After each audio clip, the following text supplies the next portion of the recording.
नमस्कार साथियों। उत्तर प्रदेश में 2027 में विधानसभा के चुनाव होने हैं। ऐसे में इस वीडियो में बात करेंगे बहुजन समाज पार्टी को लेकर क्या बहुजन समाज पार्टी की तैयारी है। साथियों, आपको बता दें कि अभी हाल ही में आपने देखा होगा कि मीडिया में चर्चाएं चल रही थी कि बहुजन समाज पार्टी AIMIM के साथ गठबंधन करेगी। फिर उसके बाद जैसे ही नसीमुद्दीन सिद्दीकी ने समाजवादी पार्टी ज्वाइन की यानी 15 फरवरी को, फिर खबरें चलने लगी अखिलेश यादव, जो सपा मुखिया अखिलेश यादव के एक बयान के बाद से खबरें चलने लगी कि बहुजन समाज पार्टी और समाजवादी पार्टी 2027 में गठबंधन करेगी। उसके बाद बसपा सुप्रीमो बहन मायावती जी ने 18 फरवरी को एक प्रेस कॉन्फ्रेंस की और उन्होंने साफ कहा कि 2027 में बहुजन समाज पार्टी अकेले दम पर अपने बलबूते पर चुनाव 2027 का लड़ेगी। साथ ही उन्होंने जो कांशीराम साहब की पुण्यतिथि पर रैली हुई थी लखनऊ में, जिसमें लाखों की संख्या में लोग पहुंचे थे, उस रैली का भी जिक्र किया। और साथ ही जो प्रेस कॉन्फ्रेंस बहन मायावती जी ने की, उसमें बहन जी ने कहा कि गठबंधन करके चुनाव लड़ने से नुकसान ही पार्टी को होता है। पार्टी का तो वोट ट्रांसफर हो जाता है, लेकिन अन्य पार्टी को जो वोट है ट्रांसफर नहीं होता है। ऐसे में बसपा सुप्रीमो बहन मायावती जी ने साफ कहा कि 2027 का चुनाव पार्टी अकेले लड़ेगी। और इतना ही नहीं, बहन जी ने ये भी कहा कि पार्टी के खिलाफ तमाम साजिशें रची जाती हैं कि पार्टी सत्ता में ना आ जाए। बहुजन समाज पार्टी को कमजोर करने की साजिश रची जाती है।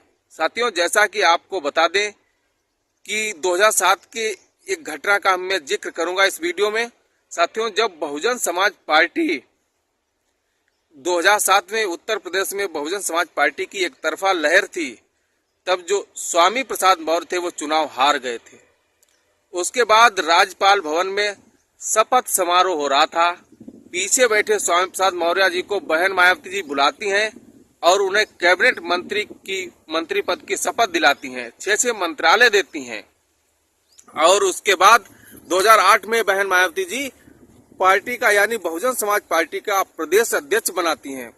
उसके साथ ही बहन जी से वो डिमांड करते हैं पूरे परिवार के टिकट के लिए। तब बहन जी के मना करने पर वो बीजेपी में चले जाते हैं। बीजेपी में 5 साल सत्ता में रहते हैं, मलाई खाते हैं। उसके बाद में समाजवादी पार्टी में आते हैं और उसके बाद आज उनका खुद का दल है, खुद की पार्टी है। और वो आरोप लगाते हैं, मैं देखता हूं कि आरोप लगाते हैं कि बहन जी मिशन से भटक गई हैं।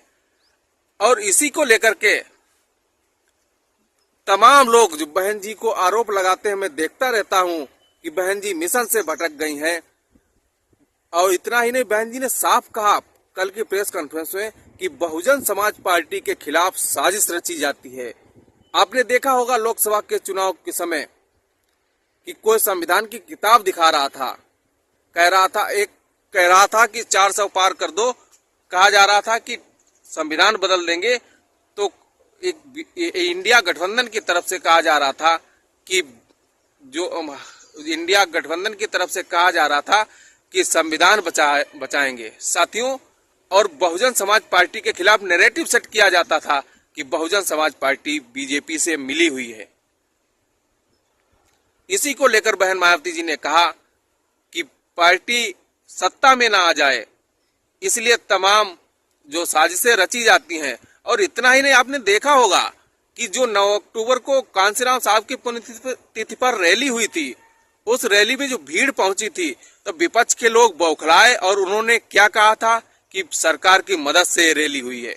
साथियों, जबकि हमने देखा, तमाम लोगों ने देखा कि अपने चंदे से, अपने खुद की कमाई से लोग रैली में पहुंचे थे। ऐसे नैरेटिव सेट किया जाता है पार्टी के खिलाफ। तो साथियों, बहन जी ने यह भी सावधान कहा कि अपने कार्यकर्ताओं को सावधान किया कि 2027 का चुनाव पार्टी अकेले अपने दम पर लड़ेगी। सावधान रहने की जरूरत है, अपने कार्यकर्ताओं से अपील भी की। तो साथियों, आपको क्या लगता है? आप अपनी राय जरूर दीजिएगा, क्योंकि बहन जी जो पार्टी की तरफ से नारा भी दिया गया है कि 227 सीट हमारी हैं। साथियों, तो 227 यानी कि 2007 के फार्मूले पर पार्टी काम कर रही है। आपको क्या लगता है, क्या 2007 की तरह 2027 में बहुजन समाज पार्टी वापसी कर पाएगी? आप लोग अपनी राय कमेंट में जरूर दीजिएगा और हमारे वीडियो कहां से देख रहे हैं जरूर कमेंट में बताइए। चैनल पर नए हो तो चैनल को सब्सक्राइब करें। धन्यवाद, मिलते हैं फिर से नए वीडियो में।